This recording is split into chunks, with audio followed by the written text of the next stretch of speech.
Hello students, good morning to all of you. Today I am going to start your fresh chapter, A Letter to God, of your new syllabus. A Letter to God is a lesson written by G.L. Funes. Here is a description of a hard-working farmer and about his sufferings. There occurred natural disaster and the farmer was forced to write a letter to God. He had firm belief in God, and there is a character named Postmaster who had also same feelings about God. What happens in this we will came to know after reading whole chapter. So let us start chapter line by line explanation. The house, the only one in the entire valley, sat on the crest of a low hill. From this height one could see the river and the field of ripe corn dotted with the flowers that always promised a good harvest. Here writer is giving some glimpse about the residence of the farmer named Lencho, where he lived.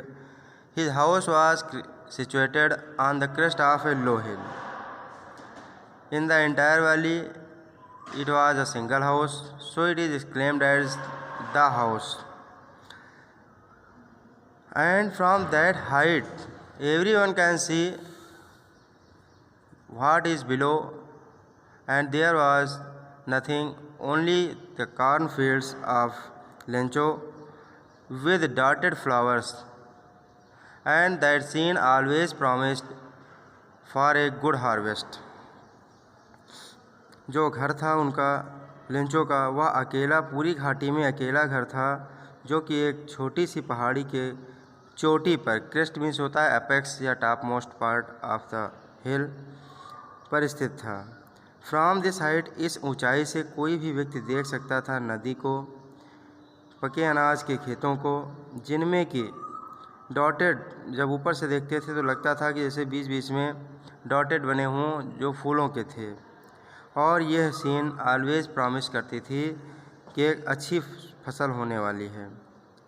The only thing the earth needed was a downpour or at least a shower. The farmer Lencho was fully intimate with his cornfield, so he knew better about that what it needed.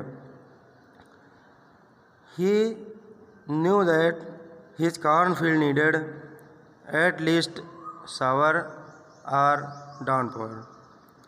उसके खेतों को बारिश की आवश्यकता थी, कम से कम बौछार तो पड़नी ही चाहिए थी. Through out the morning, Lencho, who knew his field intimately, had done nothing else but see the sky towards the northeast. During the morning of that day, Lencho did nothing.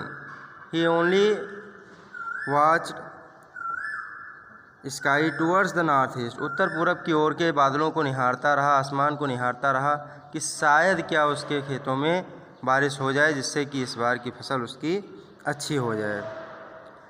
Now we are really going to get some water, woman, he exclaimed to his wife that कि हम अब कुछ बारिश का पानी प्राप्त करने वाले हैं. The woman who was preparing supper replied yes. जो कि भोजन तैयार कर रही थी उसने उत्तर दिया yes, God willing, हाँ ईश्वर की इच्छा. The older boys were working in the field while the smaller ones were playing near the house until the woman called them to all. और जो उसके बच्चे थे, बड़े बच्चे खेतों में काम कर रहे थे और जो छोटे बच्चे थे वो घर के पास ही खेल रहे थे.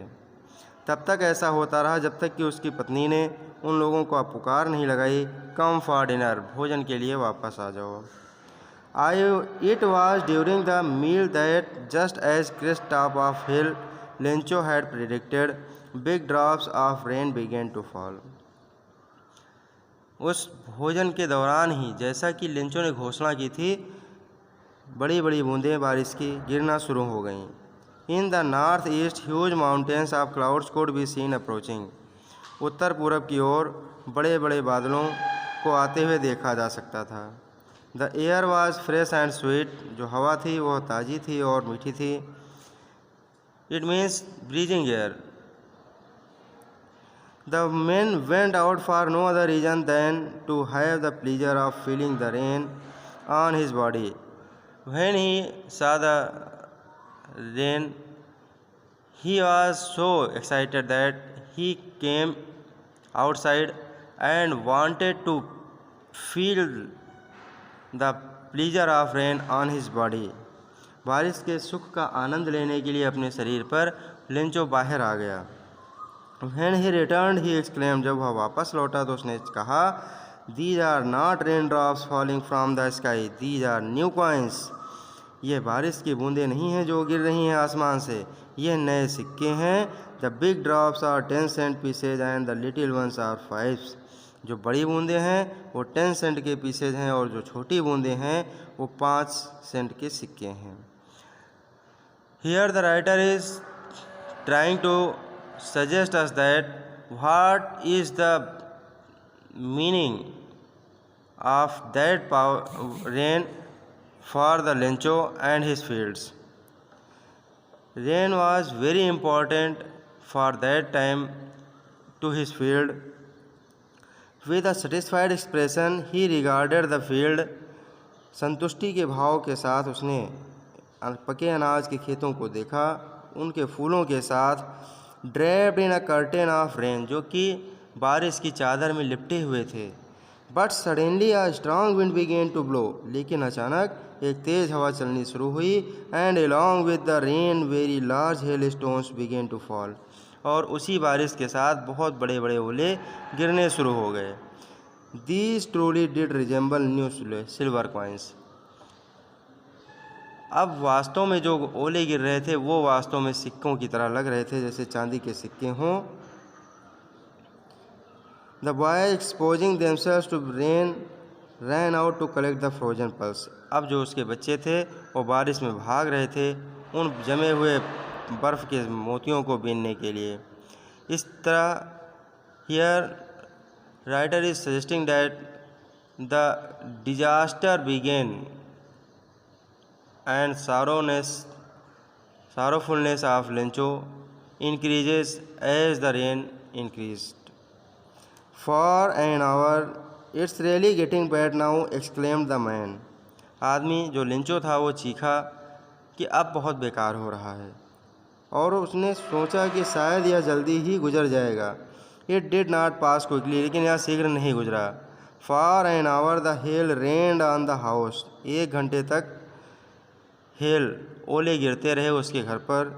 The garden, the hillside, the cornfield, on the whole valley, the field was white. बगीचा, पर्वतीय क्षेत्र, खेत, पूरी घाटी, सब जगह ओलों की बरसात हो रही थी। Field was white as if covered with salt, और खेत बिल्कुल सफ़ेद थे जैसे कि इनको नमक के से ढक दिया गया हो। So students, here you see that how much the atmosphere changed and the rain which was seeming very good for the field of Lencho became very worst, and Lencho was very sad to see the natural disaster which is occurring to his life. So read this and try to do comprehension related to that paragraphs. Okay students, thank you.